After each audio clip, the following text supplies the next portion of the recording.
सरकारी स्कूल से तुमको क्या समझ में आता है? वही गरीबों के बच्चे, धूल मिट्टी में सने हुए उनके कपड़े, दलिद्दर जैसी उनकी हालत, टपोरी टाइप के लोग, गालियों के साथ बाहर निकलते हुए बच्चे, ये चीजें तुमको दिखती हैं और यही चीजें ज्यादातर देखी भी जाती हैं। अब ऐसा नहीं है कि प्राइवेट स्कूल में बच्चे गालियां नहीं देते, टपोरी टाइप के नहीं होते, नहीं होती है, सारी चीजें होती हैं। लेकिन प्राइवेट स्कूल में एक खास चीज का ध्यान रखा जाता है, वो है ड्रेसिंग सेंस। ठीक है, प्राइवेट स्कूल में बाकी चीजों पर ध्यान दे या ना दे, लेकिन ये ड्रेसिंग सेंस पे बहुत बढ़िया तरीके से ध्यान देते हैं। ठीक है, तुम अच्छे से ड्रेस पहन के आए हो कि नहीं, तुम्हारा टाई कहाँ है, तुम्हारा आईडी कार्ड कहाँ है, तुम्हारा हेयर स्टाइल कैसा है, तुम सैंडल पहन के आए हो या फिर बाथरूम का स्लीपर पहन के आए हो। ठीक है, ये सारी चीजें ध्यान दी जाती हैं। अगर लेडीज हैं तो भाई तुम चोटी अच्छे से करके आई हो कि नहीं, हेयर बैंड है कि नहीं, मेकअप तो नहीं लगाया है, सारी चीजें देखते हैं। ठीक है, लेकिन सरकारी में क्या होता है कि तुम देखोगे ना, ये आधे से ज्यादा जो बच्चे होते हैं भाई मवाली होते हैं ये। ठीक है, इनके कपड़े कहाँ जा रहे हैं, इनका तो पता ही नहीं चलता इनका। ठीक है, हेयर स्टाइल भाई कलर लगा के आते हैं इनके अंदर, है ना, कितना मार खाते हैं, कितनी गालियां सुनते हैं टीचरों से, लेकिन इनको समझ में नहीं आता। ठीक है, इनकी पहचान ही है, ये लोग पहचान जाते हैं इनको भाई, इनका शक्ल ही उस तरीके का रहता है, मटमैला उनका पूरा ड्रेस ही रहता है, ऐसा लगता है भाई कभी के नहाए ही नहीं है ये। ठीक है, स्कूल में भाई वो बाथरूम का जो चप्पल होता है ना, स्लीपर, वही पहन के चले जाते हैं। सैंडल क्या होता है, जूता क्या होता है, इनको पता ही नहीं होता, है ना। इनके कपड़े भाई कहां पर जाते हैं, इन नाम की इनके अंदर कोई चीज नहीं होती। सरकारी वाले जो होते हैं ना भाई, हमेशा आउटर में चलते हैं, ये कपड़े को बाहर रख के चलते हैं। ये हमारे भारत के सरकारी बच्चों की पहचान है। ठीक है, ये इनकी हालत है आज के समय में। अब हम देखते हैं कि भाई टीचरों की क्या हालत है। सरकारी स्कूल में मैंने टॉप क्लास टीचरों को भी देखा है और बेअकल दिमाग वाले टीचरों को भी देखा है। ठीक है, और ये जो टॉप क्लास के जो टीचर हैं सरकारी स्कूल में, वो मैं 9वीं 10वीं की बात कर रहा हूँ। ठीक है, ये ऐसे ऐसे टीचर हैं कि भाई इनके सामने जो बड़े बड़े कॉलेज के प्रोफेसर होते हैं ना, वो भी इनके सामने नहीं टिक पाएंगे। इस लेवल के मैंने टीचर देखे हैं। ठीक है, 9वीं 10वीं की बात कर रहा हूं मैं, बड़े बड़े कॉलेज की बात ही छोड़ दो। ठीक है, और ये जो बेअकल दिमाग वाले टीचर है ना, जो प्रोफेसर के नाम पे कलंक है, ठीक है, ये बेअकल दिमाग वाले मैंने बड़े बड़े कॉलेज में देखे हैं, जो डिग्री होते हैं ना जहां पर, वहां पर मैंने देखे। भाई इनको पढ़ाने का ढंग ही नहीं है। ठीक है, इनको जो पढ़ाना है, बच्चों के सामने जो रखना है, किस तरीके से प्रेजेंट करना है, उसको वही नहीं पता। अपना अपना इनको पढ़ाने का तरीका ही नहीं पता होता है, जिसके वजह से बच्चों को अच्छे से समझ में आए। वो लिपिड़ चिपिड़ करके बात करते हैं ये। उनको देखकर हम सोच में पड़ जाते हैं कि अगर हमें इस टॉपिक के बारे में पता होता तो इस मास्टर को इतने बढ़िया तरीके से बताते कि भाई वो पूरी जिंदगी भर याद रखता। ठीक है, सिर्फ एक एग्जाम देकर, जॉब लेकर ये पैसे ले रहे हैं, सरकार के पैसों का नुकसान कर रहे हैं। ये सरकारी टीचर 80-80 हजार, 1-1 लाख रुपए तक की भाई सैलरी उठाते हैं, बैठ कर खा रहे हैं ये। और मैं ये गाँव के सरकारी टीचरों की बात नहीं कर रहा हूँ, मैं बड़े बड़े जो शहर के स्कूल होते हैं ना सरकारी, वहां के सरकारी टीचरों की बात कर रहा हूं, जो प्रोफेसर नाम के होते हैं जहां पर, उनकी बात कर रहा हूं मैं। मैंने खुद ने एक्सपीरियंस किया है। 2 कौड़ी का दिमाग होता है इनका भाई। ठीक है, जो बुक में लिखा रहता है उसको ही वर्ड टू वर्ड सुनाकर तुम्हारे सामने उल्टी करके चले जाते हैं, ये लिखवा कर चले जाते हैं। बाकी ये अपना दिमाग खुद नहीं लगाते। अरे भाई, जब बुक का लिखा हुआ ही हमें पढ़ना है तो भाई तुम्हारी क्यों जरूरत है? क्यों भाई तुम 80,000, 1-1 लाख रुपए पगार ले रहे हो? हाँ, सारे के सारे बच्चे इनको पीठ पीछे गाली देते हैं। वो तो खैर गालियां इन मास्टर के कानों तक नहीं पहुंचती, नहीं तो उनको समझ में भी आ जाता है कि बच्चे इनके पीठ पीछे कितनी इज्जत करते हैं। ठीक है, अरे भाई तुम अपना कुछ पॉइंट ऐड करो, तुम अपना तरीका ऐड करो पढ़ाने का, जिसके वजह से जो तुम पढ़ाना चाहते हो, जो तुम पढ़ा रहे हो, बच्चों को कम से कम वो चीजें समझ में भी तो आए आसान भाषा में। लेकिन नहीं भाई, इससे बढ़िया तो हमारे सरकारी स्कूल के टीचर थे, कम से कम वो तरीके से पढ़ाते तो थे। हाँ, ये जो इतने बड़े बड़े प्रोफेसर है ना भाई, इनके सामने टिक भी नहीं पाएंगे। ये सिर्फ नाम के प्रोफेसर हैं, प्रोफेसर के नाम पे ये कलंक है। ठीक है, सब नहीं होते, लेकिन ज्यादातर लोग ऐसे ही होते हैं। और भैया मैंने अभी तक तो गांव वाले सरकारी टीचरों को छेड़ा तक भी नहीं है, तो तुम सोच लो कि वहां की क्या हालत होती रहेगी। हाँ, इनका बस चूल्हा जल रहा है पैसों से, स्किल नाम की इनके अंदर कोई चीज नहीं है। ठीक है, और तुम अपने बच्चों का भविष्य इनके हाथ में दिए पड़े हो, इनसे उम्मीदें लगाए पड़े हो कि भाई तुम्हारे बच्चे का भविष्य ये उज्जवल करेंगे, और अंधकार में डाल रहे हैं ये। ठीक है, तुम सोचते हो कि हमारा बच्चा यहां से बड़ा होगा, इतने बड़े बड़े सपने देखेगा, उसको पूरा करेगा। सपने क्या होता है यही भुलवा देंगे ये लोग। यहाँ पर एक क्लिप देखो, तुमको खुद समझ में आ जाएगा। NATURE नटूरे FUTURE फुटूरे नटूरे फुटूरे। बताओ, नटूरे भटूरे किए जा रहे हैं यहाँ पर। ये तो हाल है हमारे देश के टीचरों का है, और तुम अपने बच्चों की अक्खी पूरी जिंदगी इनके हाथों में सौंपे पड़े हो। ये हमारे देश को आगे बढ़ाएंगे, देश के बच्चों का भविष्य बनाएंगे, बर्बाद करके रख देंगे तुम्हारे देश का, और तुम्हारे देश के जो बच्चे हैं इनका फ्यूचर। ठीक है, ये खुद तो बर्बाद है, ये हैं, नटूरे भटूरे किए जा रहे हैं और तुम्हारे बच्चों का भी भविष्य अंधकार में डाल देंगे। एक क्लिप और देखो तुम। DAN GER OUS डंगर्स।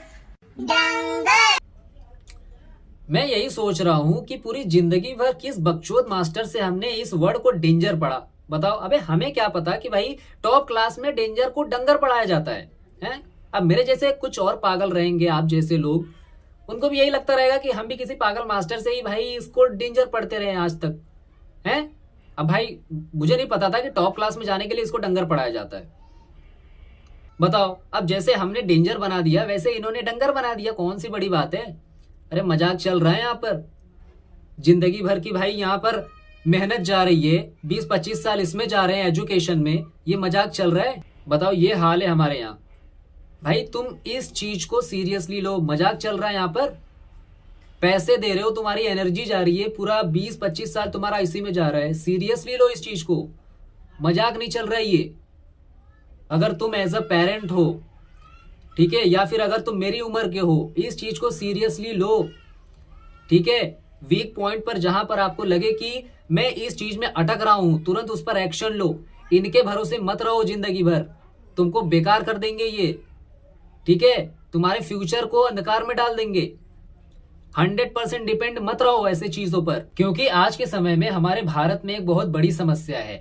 आज के समय में आपके बच्चों का समय बहुत कीमती है, ठीक है। अगर आप सही समय पर उसके एजुकेशन पर ध्यान नहीं देंगे तो आपका समय भी खराब होगा, आपकी एनर्जी भी खराब होगी और आपके जरिए कमाया गया मेहनत का पैसा भी डांड जाने वाला है। और सबसे इम्पोर्टेंट बात कि आपके बच्चों का एनर्जी भी जाएगा, उसको एजुकेशन लेते लेते 20-25 साल ऐसे ही निकल जाएंगे और लास्ट में मिलेगा क्या? एक डिग्री, जो कि आज के समय में विदाउट स्किल उसकी कोई वैल्यू नहीं है, ठीक है। सिर्फ पढ़ाई के चक्कर में वो बंदा ना तो किसी स्किल को सीख पाएगा अच्छे से और ना ही बाकी फील्ड को एक्सप्लोर कर पाएगा अच्छे तरीके से, जिसके वजह से बाहर क्या चल रहा है उसको पता ही नहीं चलेगा, जिसके वजह से उसको आगे चलकर प्रैक्टिकल लाइफ में बहुत प्रॉब्लम आने वाली है, ठीक है। बाद में तुम पेरेंट्स उसके ऊपर चिल्लाओगे, तू तो भाई पैसे ही नहीं कमा पा रहा है, तुझे तो कुछ आता ही नहीं है, बोलने का ढंग नहीं है। अरे कैसे सीखेगा वो? दिन रात तो साल भर 20-25 साल तो उन्हें पढ़ाई पे ध्यान दिया है, सिर्फ एक डिग्री लेके घूम रहा है, ना उसने कुछ स्किल सीखा है। जब उसको कुछ आता ही नहीं तो करेगा क्या? हाँ, बाद में उसको डांटोगे, उसके ऊपर प्रेशर बनेगा, इसके वजह से क्या पता वो कुछ गलत कदम ना उठा ले, ठीक है। तो चीजों को समझो। ये दोनों क्लिप देखकर यही लगता है कि ये जो वीडियो है ये गांव के ही है, ठीक है, क्योंकि गांव के सरकारी स्कूल की हालत ही ऐसी होती है, इतनी घटिया तरीके से, ठीक है। अगर तुम गांव के किसी सरकारी स्कूल में घुस जाओ ना, तुम वहां के इंफ्रास्ट्रक्चर को देख लोगे, तुमको समझ में आ जाएगा, सारी चीजें वो बयां कर देगी कि एक बच्चे को क्या मिलता रहेगा यहाँ से, क्या हालत है यहाँ पर, ठीक है। लेकिन यहाँ शहर में सरकारी स्कूलों की हालत बहुत बेहतर हो गई है, मतलब जहां पर सिटी है वहां पर जो स्कूल है वो प्राइवेट वालों को भाई टक्कर दे रहे हैं इंफ्रास्ट्रक्चर के मामले में, ठीक है। लेकिन गांव में अभी भी खतरा है, इसलिए सरकार भी भाई सरकारी स्कूलों को बंद करती जा रही है, बोल रही है भाई इतने महान टीचरों की जरूरत नहीं है हमें, ठीक है। लेकिन एक सेकेंड, सरकार को हमारी फिक्र कब से होने लगी? खैर ये दूसरा टॉपिक हो गया। लेकिन एक बात कान खोल कर सुन लो, सरकारी स्कूल गरीबों की उम्मीद है, अमीरों की नहीं, क्योंकि उनको पता है कि हमारे यहाँ पर यही सारी फालतू की चीजें होती है, ना ढंग का इनका इंफ्रास्ट्रक्चर होता है, ना ढंग की पढ़ाई होती है, ना ढंग का मास्टर होता है। और एक बात और सुन लो कि ज्यादातर जो सरकारी टीचर होते हैं ना वो आलसी होते हैं, ठीक है, वो हमेशा चिल रहते हैं। क्यों? क्योंकि उनके ऊपर ज्यादा प्रेशर नहीं होता, समझ रहे हो। और इसी चीज को ध्यान रखते हुए भाई तुम अपने बच्चों का हाथ उनमें मत सौंप देना कि भाई वो चिल रहते रहते तुम्हारे बच्चों को जो जिंदगी है उनकी वो भी चिल में डाल दें, नहीं तो तुम्हारे बच्चों का भविष्य भी चिल में डाल देंगे। इसीलिए बड़े बड़े लोग अपने बच्चों को बड़े बड़े प्राइवेट स्कूलों में डालते हैं, और जो हाई लेवल पर आते हैं, जिनके पास ज्यादा पैसा होता है, वो अपने बच्चों को बाहर भेजते हैं हाई लेवल एजुकेशन लेने के लिए, ठीक है, क्योंकि उनको पता है कि यहाँ पर रहकर जिंदगी भर बकचोदी का फार्म नहीं भरते रहेंगे, ठीक है। ये सारी चीजें उनको पता है, यहाँ पर सिर्फ लोग जिंदगी भर तैयारी करते रह जाएंगे। लोग यहाँ पर भारत में सिर्फ जिंदगी भर फार्म ही भरते रहते हैं, बाकी होता उनसे कुछ भी नहीं है। गांव का जो सरपंच होता है ना, उसके पास जब पैसे आने लगते हैं तो वो भी अपने खानदान को सरकारी स्कूलों से दूर करने लगता है। बड़े बड़े पॉलिटिशियन, बड़े बड़े बिजनेसमैन अपने बच्चों को बाहर भेजते हैं अच्छे एजुकेशन के लिए, जिससे टॉप पर रहकर लोगों को कंट्रोल किया जा सके। ऐसे ही नहीं, बड़े लोग हमेशा ही टॉप पर रहते हैं, कुछ सीक्रेट्स होते हैं, उनको पता है कि भारत का सिस्टम कैसा है, एजुकेशन सिस्टम कैसा है, कितना अच्छा है कितना बेकार है, ठीक है, उनको सारी चीजें पता है, इसीलिए वो हमेशा टॉप पर रहते हैं और गरीब लोग उनके नीचे हमेशा दबे रहते हैं। क्यों? क्योंकि यहाँ का सिस्टम ही ऐसा है, यहाँ पर सिर्फ रट्टेबाजी होती है, सिर्फ बुक भरे जाते हैं और लास्ट में जो साल का एंड होता है वहां पर 15-20 रुपए के हिसाब से रद्दी में बेच दिए जाते हैं।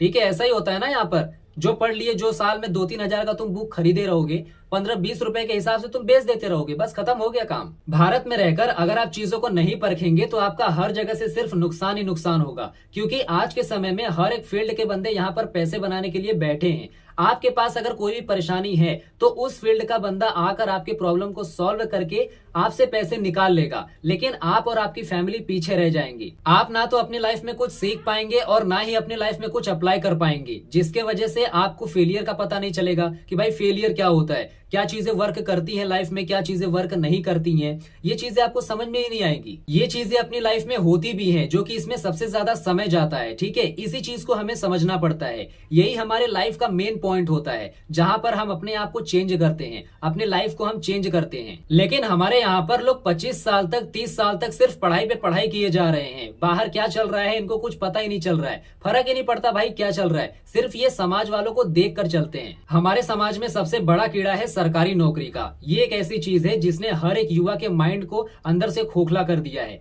एकदम खत्म कर दिया है। लोग कंफर्ट जोन में जा रहे हैं, बिना ये सोचे कि भाई इसके बाहर भी कुछ है, वो सोचे ही नहीं पा रहे। कंफर्ट जोन में चले गए कि भाई हमें सिक्योरिटी मिल जाएगी। ठीक है, इसी के वजह से लोग जिंदगी भर पढ़ाई किए जा रहे हैं, जिंदगी भर तैयारी किए जा रहे हैं, बिना किसी स्किल्स के, बिना बाकी फील्ड को एक्सप्लोर किए कि भाई बाहर भी कुछ है। इन चीजों से उनको फर्क ही नहीं पड़ता। अब ऐसा नहीं है कि पढ़ाई गलत चीज है, नहीं, पढ़ाई अच्छी चीज है, लेकिन पढ़ाई अपने आप को इम्प्रूव करने के लिए की जाती है, अपने आप को आगे बढ़ाने के लिए की जाती है, सिर्फ एक जगह जमना नहीं होता इससे। अब यहाँ पर लास्ट में बात ये आती है कि भाई इसका सॉल्यूशन क्या है। मतलब अगर आप अपने बच्चे को हाई लेवल पर लेके जाना चाहते हैं तो आप किस तरीके से एक सही समय पर एक सही दिशा दिखा सकते हैं अपने बच्चों को, या फिर अगर आप ग्रो कर रहे हैं अपने लाइफ में तो आप किस तरीके से दिखा सकते हैं। ये जो सॉल्यूशन है, फिर चाहे आप गवर्नमेंट स्कूल में पढ़ते हो या फिर प्राइवेट स्कूल में पढ़ते हो, ये सॉल्यूशन दोनों पर अप्लाई होता है। ठीक है, तो इसमें सबसे पहला सॉल्यूशन आता है कि अगर आप अपनी लाइफ में ग्रो करना चाहते हैं जल्दी, बिना ज्यादा पैसे खर्च किए,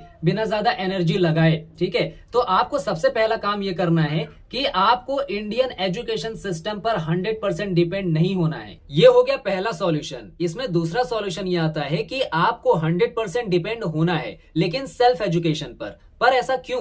क्योंकि जब आप सेल्फ एजुकेशन करते हैं तो आपके ऊपर किसी भी तरीके का कोई प्रेशर नहीं होता। ठीक है, ना तो किसी टीचर का प्रेशर होता है, ना तो किसी सिलेबस का प्रेशर होता है, तो आप माइंड फ्री रहकर, स्ट्रेस फ्री रहकर चीजों को आराम से पढ़ सकते हैं, चीजों को लंबे समय तक याद रख सकते हैं, उसको समझ सकते हैं। और यहाँ पर आपके ऊपर 6 से 7 सब्जेक्ट का बोझ भी नहीं होता, जिसके वजह से आप जो भी पढ़ते हैं, अगर आप एक भी चीज को पढ़ रहे हैं तो आप उस चीज को लंबे समय तक याद रख सकते हैं, उस चीज को समझ कर रख सकते हैं। ठीक है, जिसके वजह से आप इन फ्यूचर में आप उस नॉलेज का इस्तेमाल करके अपनी लाइफ में आप ग्रो कर सकते हैं। लेकिन एजुकेशन सिस्टम में इसका उल्टा होता है, वहां पर आपके ऊपर प्रेशर होता है, 6 से 7 सब्जेक्ट का प्रेशर होता है। इस सब्जेक्ट का ये सवाल बाकी है, वो सवाल बाकी है, ये करना है, वो करना है, इस प्रोजेक्ट को कंप्लीट करना है, उस प्रोजेक्ट को कंप्लीट करना है, इस एग्जाम की तैयारी करनी है, उस एग्जाम की तैयारी करनी है, जिसके वजह से आप अपने आप पर फोकस ही नहीं कर पाते, आप अपने पर्सनल ग्रोथ पर फोकस ही नहीं कर पाते। वहां पर टीचरों का प्रेशर होता है, ज्यादा सब्जेक्ट्स के प्रेशर होते हैं, जिसके वजह से बच्चे जो है वो जल्दबाजी में चीजों को पढ़ते हैं। ठीक है, उनको घाई लगी रहती है कि भाई ये भी करना है, वो भी करना है, जिसके वजह से वो जो भी चीजों को पढ़ते हैं वो याद ही नहीं कर पाते, चीजों को समझ ही नहीं पाते, जिसके वजह से वो क्या करते हैं, एग्जाम आने वाला रहता है भाई, वो रट्टा मारना चालू कर देते हैं। रट्टेबाजी का यहाँ पर स्कीम चलता है भारत में। ठीक है, क्योंकि इनको घाई घाई में सारी चीजें करनी है। और रट्टेबाजी में होता क्या है, कुछ समय के लिए सिर्फ चीजें याद रहती हैं। ठीक है, जाके एग्जाम में बस उल्टी करके चलाएंगे, बाद में वो भूल जाएंगे, बस हो गया काम खत्म। इसमें किसी और का नहीं बल्कि तुम्हारा ही नुकसान होता है। भाई तुम चीजों को समझ ही नहीं पाते तो उस नॉलेज का भाई तुम इन फ्यूचर में किस तरीके से इस्तेमाल करोगे?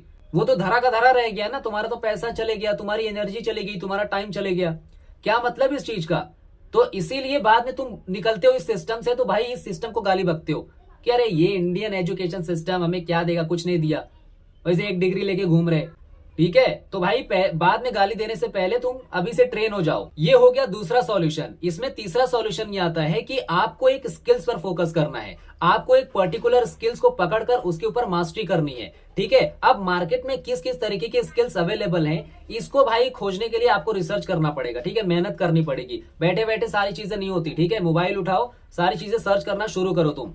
ठीक है, सो यहाँ पर जब आपका नॉलेज और स्किल्स इन दोनों का जब कॉम्बो होता है तब आप लाइफ में जल्दी ग्रो करते हैं। लेकिन यहाँ पर हमारा एजुकेशन सिस्टम इन दोनों को ही नहीं सिखाता, जिसके वजह से आगे आपको प्रॉब्लम होती है। क्योंकि आगे चलकर जैसे ही आपका एजुकेशन खत्म होता है उसके तुरंत बाद इन्हीं दोनों चीजों की सबसे पहले जरूरत पड़ती है पैसे बनाने के लिए। लेकिन ज्यादातर लोग सबसे पहले इसी चीज को अवॉइड करते हैं, जिसके वजह से उन्हीं को प्रॉब्लम होती है। ठीक है, सिर्फ वो एक डिग्री के भरोसे रहते हैं कि चलो यार एक डिग्री से काम हो जाएगा, पैसे वैसे आना चालू हो जाएंगे। हाँ, मार्केट में कितनी वैल्यू तुम्हारी डिग्री की तुमको खुद पता चल जाएगा। निकलो बस मार्केट में निकलो। तुम्हारा अगर बीए बीकॉम का अगर डिग्री है ना तुम्हारे पास, उसकी तो भाई इज्जत ही नहीं है। ठीक है, गेट पर से तुमको भगा देंगे। तो भाई बैचलर की आज तक कोई इज्जत नहीं है। मास्टर हो तो थोड़ा ऊपर में आ सकते हो।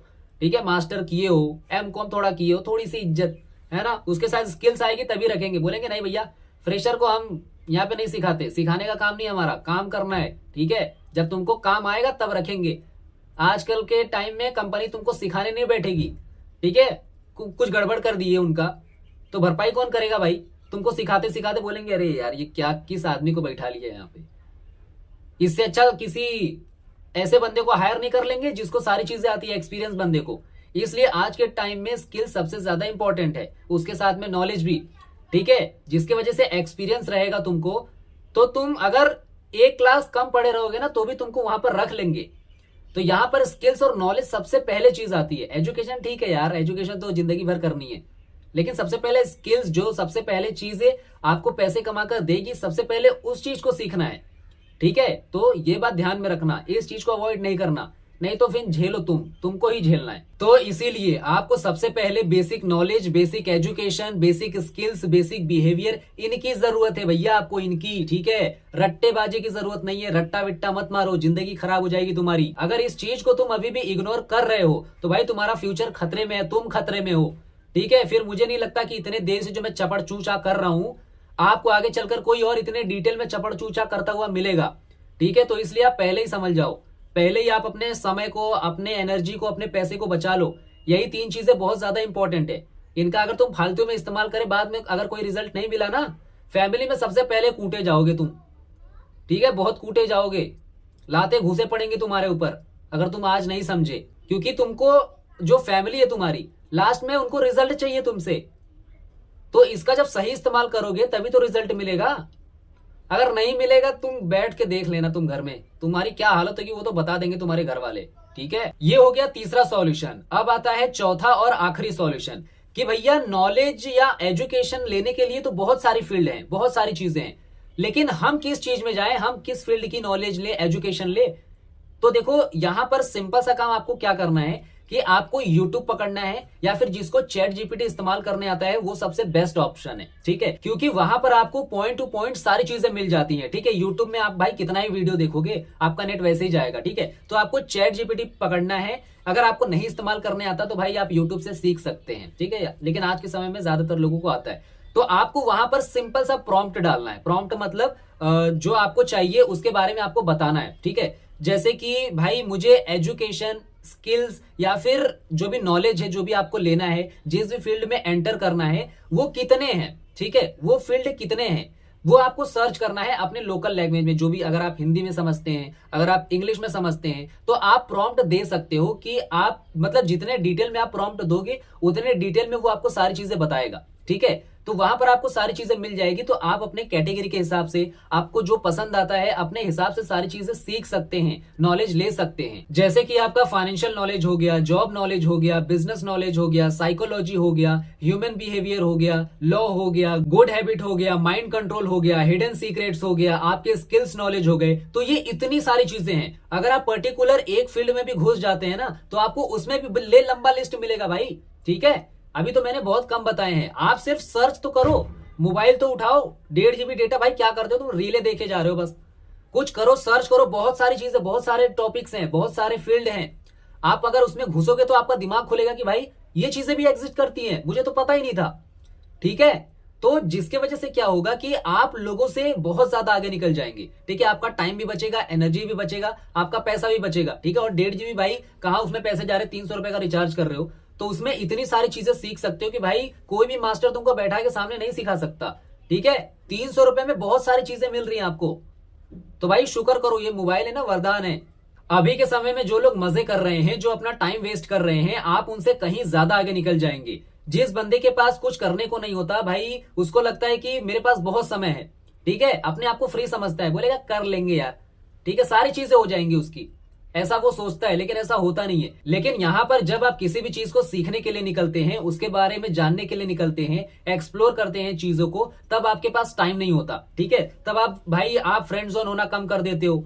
ठीक है, फालतू की चीजें करना बंद कर देते हो, जिसके वजह से आपके पास टाइम बहुत होता है चीजों को करने के लिए। ठीक है भाई, आपका सोना बंद हो जाता है, नींद कम हो जाती है भाई, आपको टेंशन होता है कि यार ये करना है वो करना है, तो जिसके वजह से आपके पास समय बहुत होता है। ठीक है, लेकिन उसमें भी हमें यही लगता है कि भाई यार टाइम कम पड़ रहा है।